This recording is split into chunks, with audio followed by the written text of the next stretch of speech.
A mistake that a lot of you guys make, and not even just you guys, because I've made the mistake plenty of times. It's like a common thing in society is we pick and choose what we want to believe, right? So if I hear, I don't know, Duke Dennis describe what masculinity is to him, if I'm a Duke Dennis follower or if I'm a fan of Duke Dennis, however he describes masculinity is how I'm going to perceive what masculinity is. Even if that's not truly what it means to me, because I don't know what it truly means to me, I'm going to agree with him because he has what I want, he gets the type of girls I want, so on and so forth. But in reality, to be actually satisfied and actually be able to get what he has, even though you shouldn't want what anybody else has, it's really understanding what your definition of masculinity is. So if we use Duke Dennis for example, if Duke Dennis is able to attract the type of girls he is and gives off that masculine energy because he's actually defined what it is to him and he sticks to that. There's like boundaries and standards and morals. So once you have clarity on what it is, then you can be intentional with how you want to be. So if his idea of masculinity is a certain type of respect, or I don't really even know what you even mean by masculinity. These little, I mean, I know what masculinity is, but these little these little words, that definitions are very subjective because masculinity could be defined to you in one way, and like masculinity to somebody could be paying the bills, but to another person, masculinity could be I don't fucking know, like combat fighting. Like it's on you to the one research the dictionary definition of masculinity, and two define what that definition is, and three align with that definition so that you can then feel as if you are being masculine. Because in order for us to project what we want, we have to believe what we want. So another issue a lot of guys have, well, I don't know what to say, or I suck a woman, or I'm chopped, or this or that. They're focusing on the wrong things. They're not focusing on the positives and the values that they have to offer. They're focusing on the negatives that they have to offer, which means that if they think lowly of themselves, which they do, they're projecting a low confidence. And that low confidence is very easy to read from people, one, who have confidence, men and women, and two, especially women, because women are emotional creatures. They are really good at picking up emotions. They're emotional, bro. So we have to get in a habit of, we have to, before we can even get any girls, if the main goal is to get better with girls, to get more girls or whatever, it truly, I don't care how many times you heard it. I don't care if you've heard it or not. This is the truth, bro. You cannot do or get to where you're trying to go until you start at step one.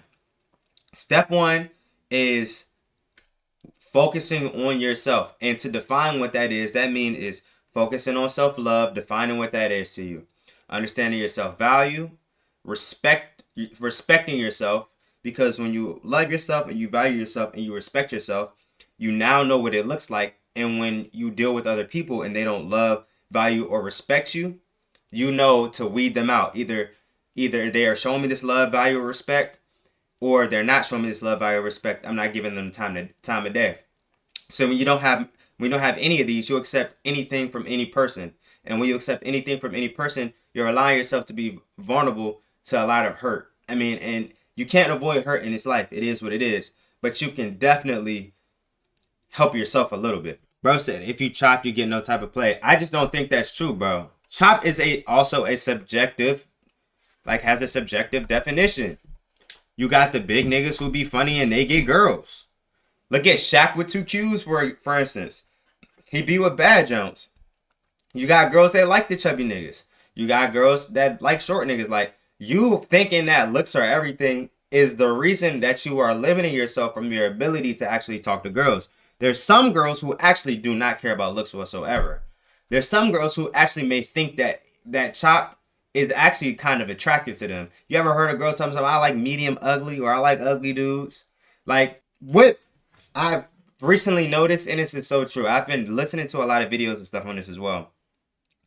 With social media, bro, we've been exposed to so much and so many things that are relatives, like our ancestors, like our older relatives and like grandparents and all that, they weren't exposed to some of these certain things. So our expectations are way higher than they actually should be. And times two, because we only get to see the highlight of people's lives. Like that bad Instagram model, we not seeing what she looked like before the surgery. We not seeing what she looked like before the makeup, how she wake up in the morning. We not seeing how she... You don't. What's good, Austin? I'm a social read. I don't know what to even say. See, and this is the thing. This is the problem that I have. Like, this is a victim mentality that you are having. Instead of trying to figure out what you can do to improve, you are sitting there and accepting your identity of I struggle socially, and you don't even know what to say.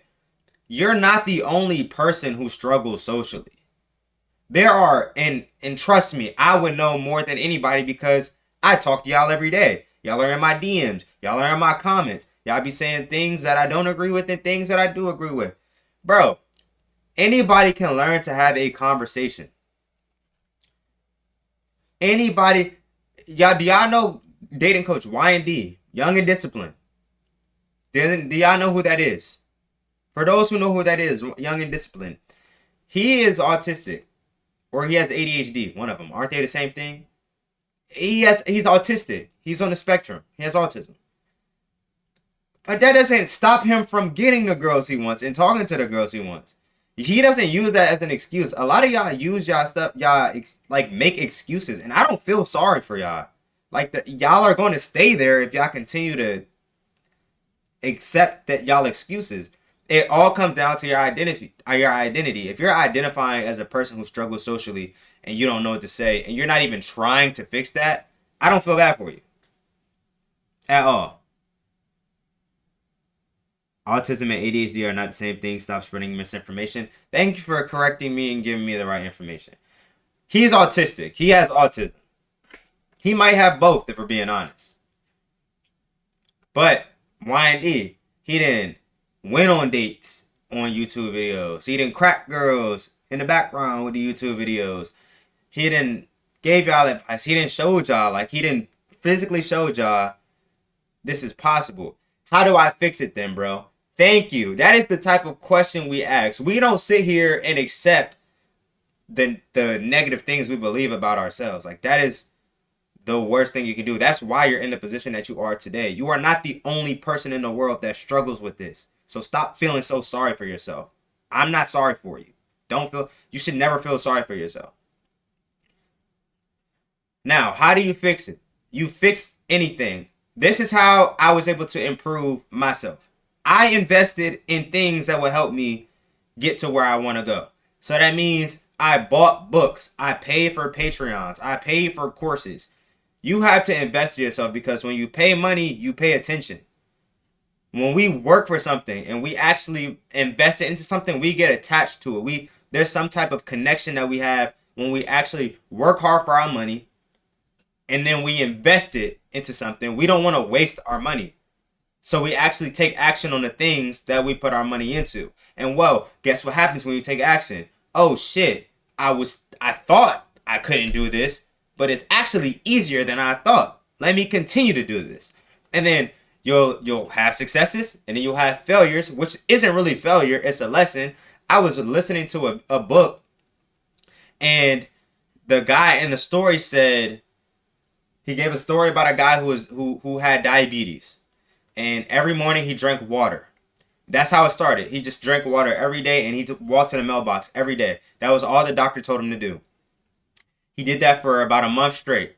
Then after a month, on the weekend, it was a birthday party.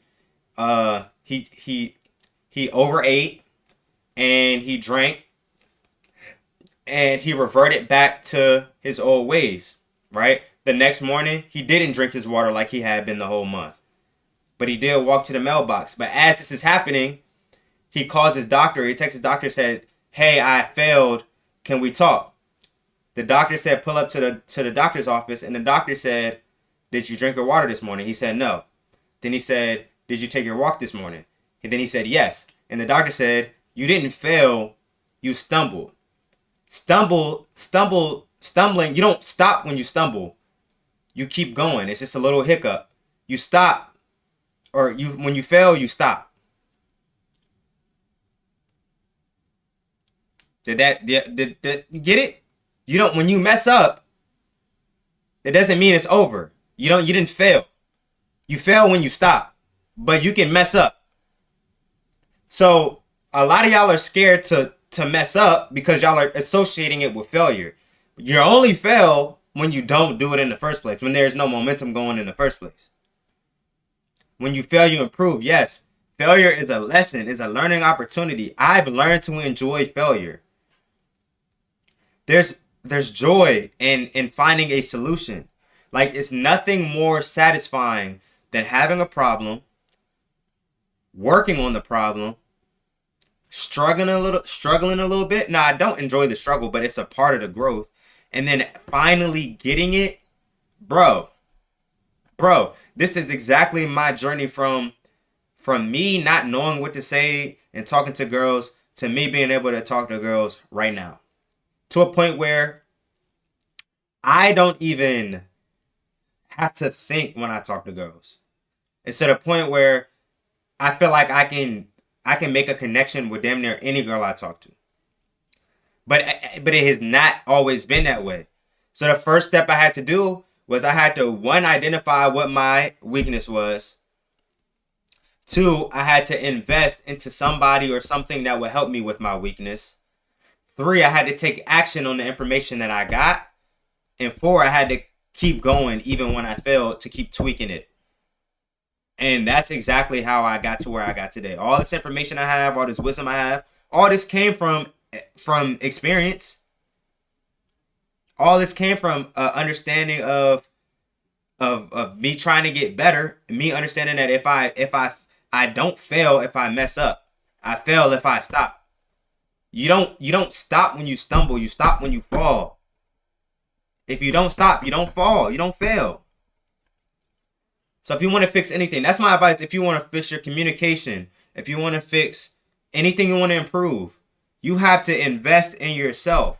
I invested in a Patreon. I have a whole collection of books over here. I got a book I'm reading right now. I'm out here at work. I'm at work, and guess what I'm doing when I'm at work? I'm listening to an audiobook. I'm investing in myself. I'm trying to learn something.